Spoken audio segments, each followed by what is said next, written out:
Oke, Assalamualaikum warahmatullahi wabarakatuh. Jadi pada pertemuan kali ini kita akan belajar mengenai teori peluang. Ini adalah bab baru, bab terakhir yang akan kalian pelajari di kelas 12. Nah, apa yang akan kita pelajari? Ini adalah beta konsepnya. Kita akan belajar mengenai percobaan ruang sampel dan kejadian. Kemudian kita akan belajar mengenai peluang suatu kejadian.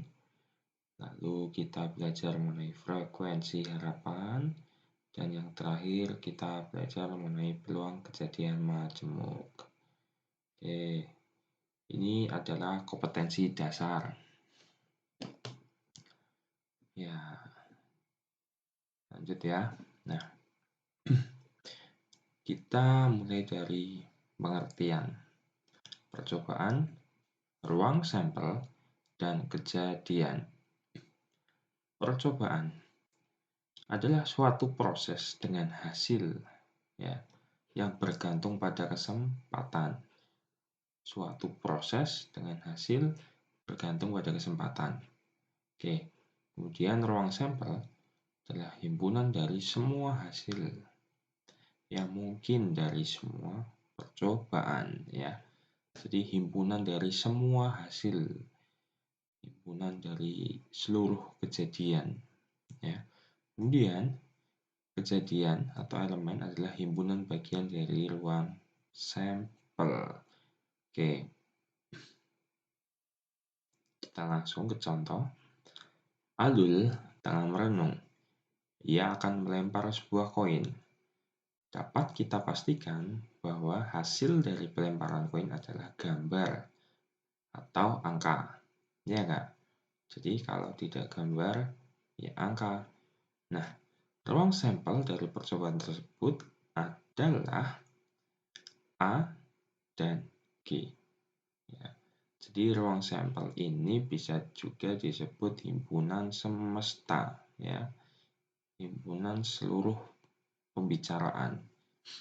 Oke, jumlah anggota ruang sampel elemen kejadiannya ada 2, yaitu A dan G.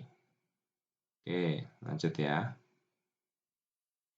Contoh, dari percobaan pelemparan sebuah dadu, tentukan ruang sampel percobaan tersebut.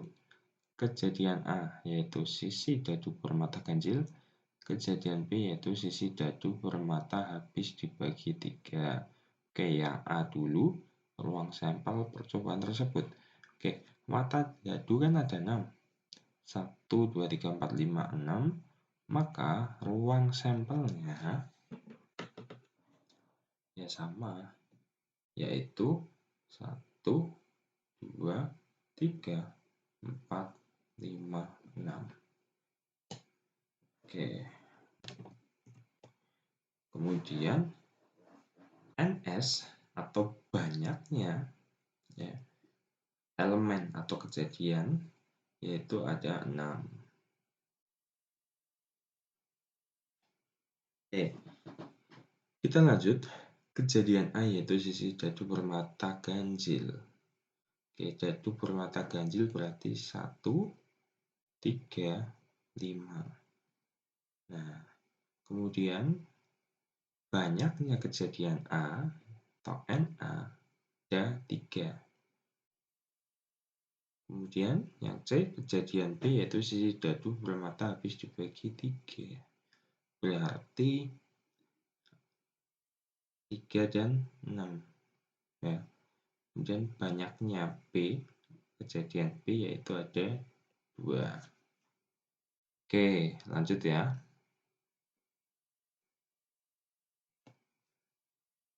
Pada percobaan 3 koin, tentukan ruang sampel dan banyaknya elemen dalam ruang sampel.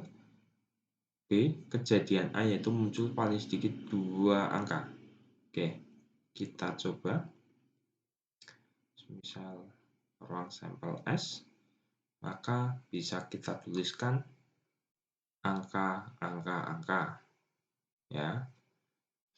percobaan pertama bisa, kemudian bisa saja angka gambar angka, bisa saja angka gambar-gambar, ya, bisa saja gambar angka-angka, ya. Oke, kemudian bisa saja gambar-gambar-gambar, ya, kita balik. Kemudian bisa saja gambar angka gambar. Oke, bisa saja gambar angka-angka sudah, ya. Apa meneh? Bisa saja gambar angka gambar, gambar angka gambar, gambar-gambar gambar. Hmm, 0,46. Oke.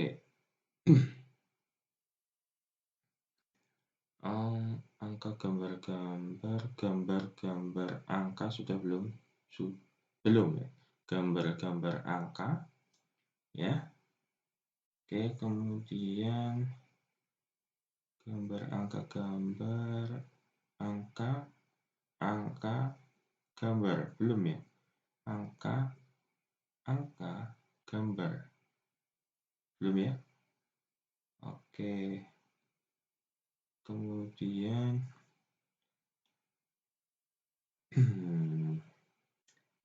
sudah kayaknya, ya. Ini kebalikannya ini kebalikannya ini, ya. Jadi tiap posisi ada kebalikannya, ya. 1, 2, 3, 4, 5, 6, 7, 8. Oke, 8, ya. Lalu banyaknya ruang sampel, kita tuliskan NS, ada 8. Kemudian B, kejadian A yaitu muncul paling sedikit 2 angka. Oke, berarti kejadian A 2 angka, paling sedikit 2 berarti 3 boleh, ya. Berarti ini, ya, 1, 2, 3, ini boleh, kemudian ini, ya, ini boleh, kemudian ini, ya. Oke, hanya ini, berarti NA banyaknya ada 4. Oke, lanjut. Paham, ya? Nah, kita masuk ke peluang suatu kejadian. Kamu dihadapkan pada sebuah permasalahan memilih satu warna. Oke, berapa peluang bola terambil adalah warna merah? Oke, sebelum kita menjawab ini, ya, saya masuk ke teorinya dulu, ya. Jika S adalah ruang sampel dengan banyak elemen, dengan A adalah suatu kejadian dengan banyak elemen, maka peluang kejadian A diberi notasi PA, sehingga diperoleh PA sama dengan NA per NS. Nah, jadi untuk menjawab soal ini, berarti bisa kita misalkan adalah peluang bola terambil merah, ya. Merah berarti NA, begini, ya. Nah, NA adalah 1, ya, karena merahnya hanya 1. Kemudian semua warna, misal adalah NS, ada 3, ya. Berarti PA peluang bola terambil warna merah adalah PA, berarti NA per NS sama dengan 1 dibanding 3. Jadi peluang bola terambil berwarna merah adalah 1 dibanding 3. Oke, gitu, ya. Kita lanjut biar kalian lebih paham. Dari suatu kartu bridge ya, atau poker, diambil kartu secara acak. Berapa peluang mendapatkan kartu as, hitam, dan hati? Oke, kita coba as. Jika semua elemen punya as, sementara elemennya ada 4 di kartu bridge, maka asnya juga ada 4. Ya, jadi di hati 1, waru 1, kemudian keriting 1, ya. Dan satunya apa? Jenenge ya. Waru, hati, keriting, kemudian apa? Wajik ya. Iya. Ada 4 berarti ya. Asnya ada 4. Berarti misal saya misalkan NA 4 ya. Ini adalah NA misal. NS-nya adalah 52 ya. Jadi NS adalah semua kartu ya. Lalu berarti peluangnya misal PA berarti NA per NS sama dengan 4/52 atau sama dengan 1/13. Oke, yang B hitam. Semisal hitam saya namai NH. Oke, NH hitam ada berapa? Jadi kalau kartu poker kan ada 2 warna ya, merah dan hitam. Berarti hitamnya setengah dari 52 yaitu 26. Nah, 26 ini NH-nya berarti 26 ya. Kemudian NS-nya masih sama yaitu 52. Berarti PH ya, PH-nya NH bagi NS sama dengan 26/52. Itu 1/2. Oh iya, penamaan ini AH ya, itu bebas. Jadi kita sambungkan dengan konteks yang dicari. Misal as ya A begitu ya. Hitam ya H boleh. Nah, hati misal kita carinya NL, love ya. Ini permisalan jadi bebas. Oke, kita coba. Berarti untuk hati ada, nah hati yang berarti ada 13 ya.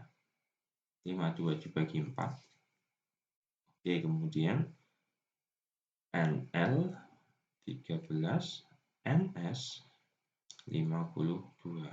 Berarti PL ya, NL per NS 13/52 yaitu 1/4. Oke ya, paham ya? Lanjut. Nah, kita masuk ke kisaran nilai peluang. Jadi di dalam peluang itu ada batas minimum dan maksimum. Batas minimum dari peluang itu 0, batas maksimumnya adalah 1. Jadi tidak bisa di angka negatif atau tidak bisa lebih dari angka 1.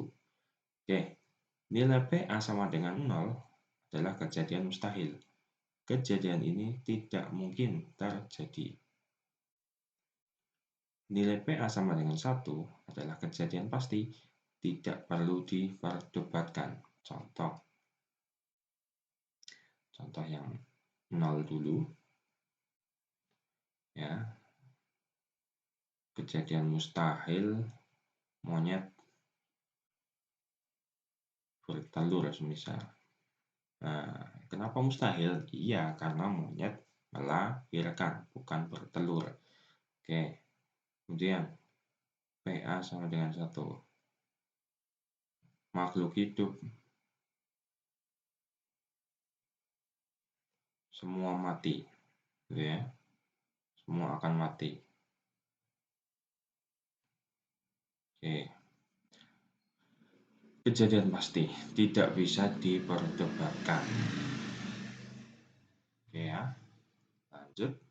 Nah, kita masuk ke namanya frekuensi harapan. Jika A adalah suatu kejadian dan PA adalah peluang terjadinya A, maka besarnya frekuensi harapan kejadian dalam N kali percobaan dirumuskan. Oke, biar kita paham, kita langsung masuk ke contoh. Sekeping koin logam ditos banyak 30 kali atau dilempar ya. Berapa frekuensi harapan munculnya gambar? Oke. Kita cari peluang dari gambar dulu ya. Munculnya gambar. Berarti NG dulu. Nah, peluang munculnya gambar kan 1. NG-nya kan 1 ya. Kemudian NS-nya 2. Kenapa 2? Karena kalau tidak angka ya gambar. Oke ya. Kalau tidak angka dan gambar ginilah ya. Nah, kemudian peluangnya PG berarti ya. Misalkan berarti NG per NS. Itu sama dengan 1/2 ya. Jadi peluangnya muncul gambar adalah setengah. Kemudian frekuensi harapannya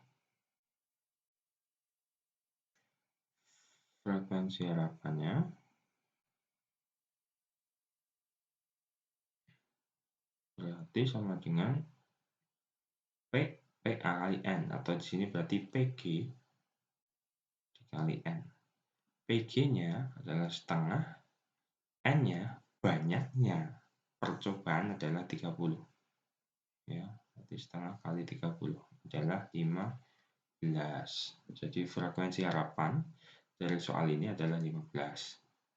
Oke, lanjut. Sebuah dadu dilambungkan sebanyak 60. Berapa frekuensi harapan muncul angka ganjil? Ya. Jadi sebuah dadu dilempar sebanyak 60, frekuensi harapan muncul angka ganjil. Oke, kita cari peluang dari angka ganjil dulu ya. Berarti NG lagi ya, atau NA boleh salah ya. Jadi ini hanya penamaan. NG berarti kan ada 3 ya. Kenapa 3? Angka ganjil kan ada 3, 1, 3, 5 ini ya. Kemudian NS-nya 6 ya. Kenapa 6 ya? Semua angka dalam dadu ya. 1, 2, 3, 4, 5, 6. Kemudian kok N lagi? Berarti apa? P ya. PG-nya 3/6 adalah setengah. Berarti frekuensi harapan berarti setengah, langsung ya, setengah dikali 60 adalah 30. Oke ya. Jadi ya, ini adalah soal ya. Saya bahas sampai nomor 2 lah. Silahkan yang 3 sampai 7 kalian coba ya. Saya hanya membahas 1 sama 2. Oke. Dari seperangkat kartu bridge ya. Cara cak peluang terambil kartu king. Oke, kartu king berarti kan ada berapa? Ada 4 ya. Berarti NK 4, NS 52 ya. Berarti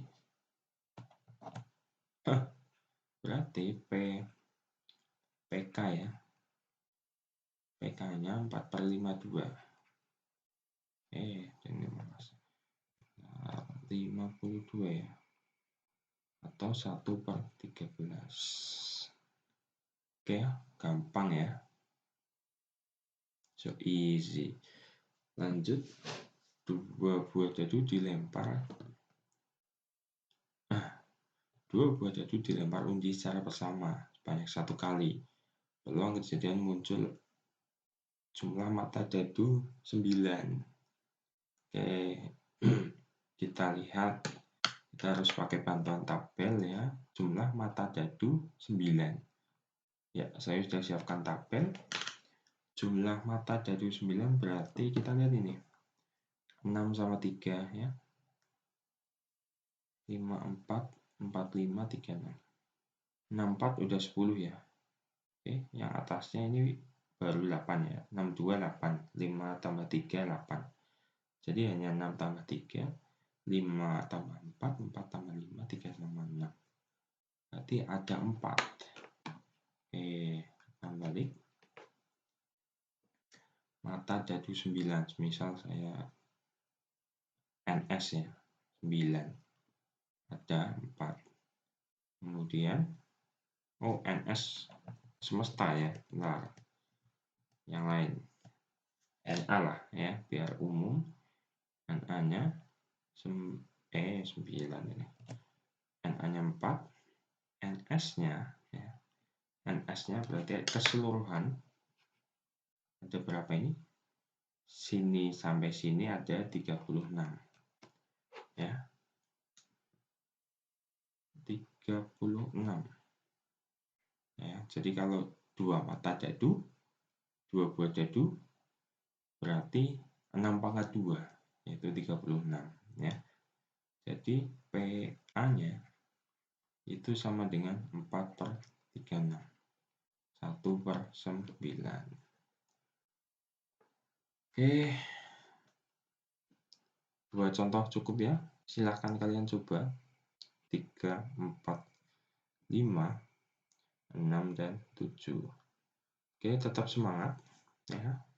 Mohon maaf kalau ada salah-salah kata walaupun kita PJJ lagi ya melalui daring, tapi nggak masalah. Silahkan kalian belajar, tetap semangat.